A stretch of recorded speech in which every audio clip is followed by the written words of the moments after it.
नमस्कार, आप देख रहे हैं जनता और सत्ता में हूं आपके साथ शीतल ठाकुर। आम आदमी पार्टी के राज्यसभा सांसद और उत्तर प्रदेश के प्रभारी संजय सिंह रामपुर पहुंचे हैं, जहां कार्यकर्ताओं ने उनका जोरदार स्वागत किया। साथ ही संजय सिंह ने रामपुर में एक जनसभा को भी संबोधित किया है।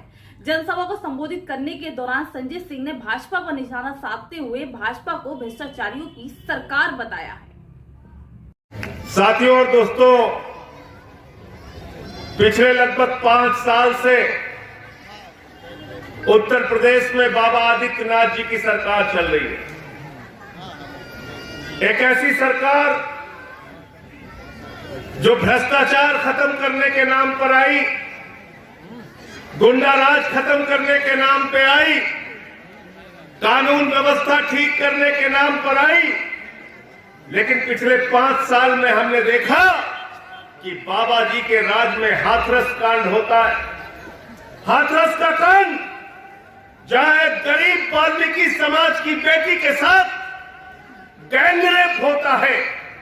गैंगरेप करने वालों के साथ सरकार खड़ी हो जाती है और उस गरीब की बेटी को रात में 2 बजे जला दिया जाता है। उसका विरोध करने जब हम लोग पहुंचे तो हम भी साथ थे, फैसल लाला भी साथ थे, रामपुर के लोग भी हमारे साथ थे। हमारे ऊपर हमला किया जाता है, हमारे ऊपर हमला कराने का काम ये सरकार करती है। हमने देखा कोरोना की महामारी में हर घर में मौत हुई, लोगों की जान गई। गंगा नदी की घाट पर लोगों की लाशें सड़ी हुई पाई गई। कहीं कुत्ते नोच रहे थे, कहीं चील कौवे खा रहे थे।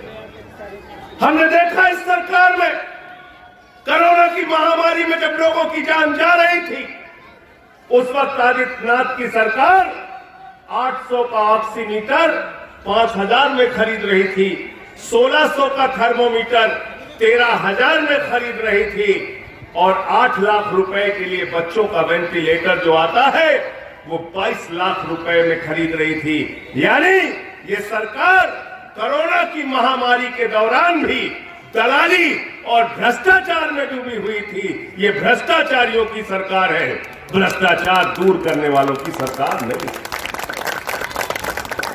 एक ऐसी सरकार उत्तर प्रदेश में चल रही है, जब भी मैं कोई इनका घोटाला खोलता हूं मेरे ऊपर मुकदमा लिख देते हैं। बाबा जी ने 21 मुकदमा किया, मेरे ऊपर 21 मुकदमा, और राष्ट्रद्रोह का मुकदमा अलग लगा दिया। 21 मुकदमा लगाया, पार्टी का दफ्तर बंद करा दिया, घर पे पुलिस वालों को भेज दिया। बोले संजय सिंह कहां है, उसको पकड़ना है।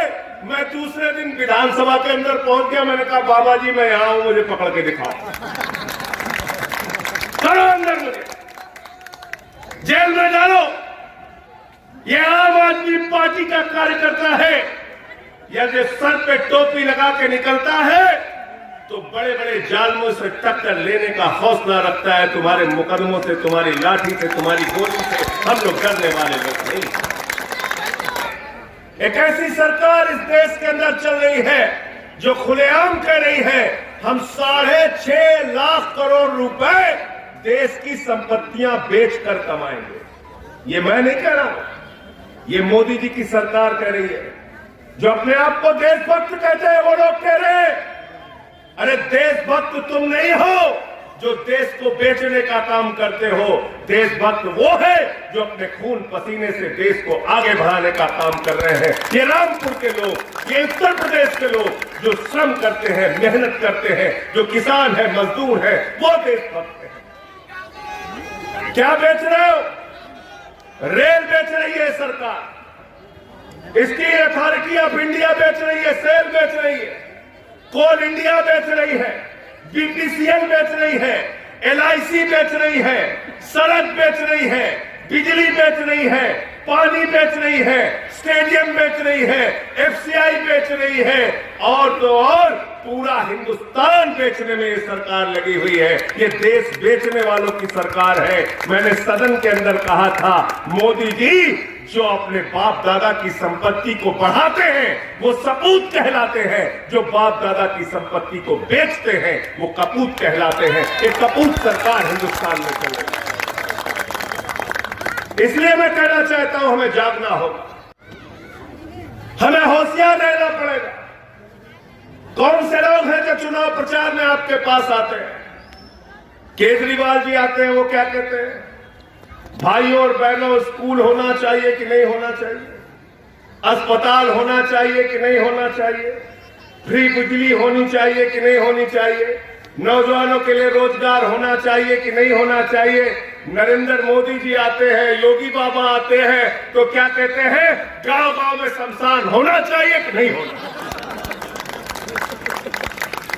कहते हैं कि नहीं कहते? इतनी बड़ी मनहूस पार्टी है, गांव गांव में शमशान बना रही है। हमें शमशान नहीं चाहिए, हमें अपने बच्चों के लिए अच्छे स्कूल चाहिए जिसमें नमक रोटी नहीं, अच्छे खाने दिए जाए। हमको शमशान नहीं चाहिए, हमें अस्पताल चाहिए जहां हमारी मां का इलाज हो सके, जहां उस बच्ची को जिसको टाका लगाने में कई घंटे लगे और उसको अपनी जान गंवानी पड़ी, उसका इलाज हो सके। नहीं चाहिए शमशान हमें उद्योग धंधे चाहिए, व्यापार चाहिए, सड़कें चाहिए, बिजली चाहिए, पानी चाहिए। हिंदुस्तान तब आगे बढ़ेगा जब गरीब आदमी को आप ताकत देंगे, उनको बढ़ाने का काम करेंगे। और ये काम अगर हिंदुस्तान में कोई सरकार कर रही है तो अरविंद केजरीवाल की आम आदमी पार्टी की सरकार दिल्ली में कर रही है। मैं कहना चाहता हूं, जाइए और एक बार देख कर आइए।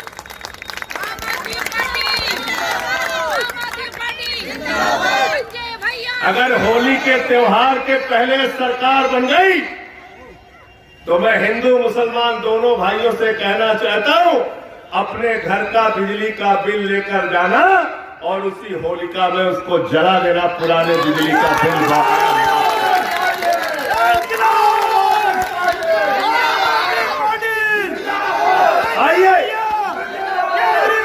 आइए 75 साल की आजादी के बाद एक सरकार तो ऐसी बनाए जो मंदिर के नाम पर नहीं, मस्जिद के नाम पर नहीं, जाति के नाम पर नहीं, धर्म के नाम पर नहीं, जो तरक्की के नाम पर हो, स्कूल के नाम पर हो, अस्पताल के नाम पर हो, बिजली के नाम पर हो, पानी के नाम पर हो। आइए एक सरकार मिलकर बनाए।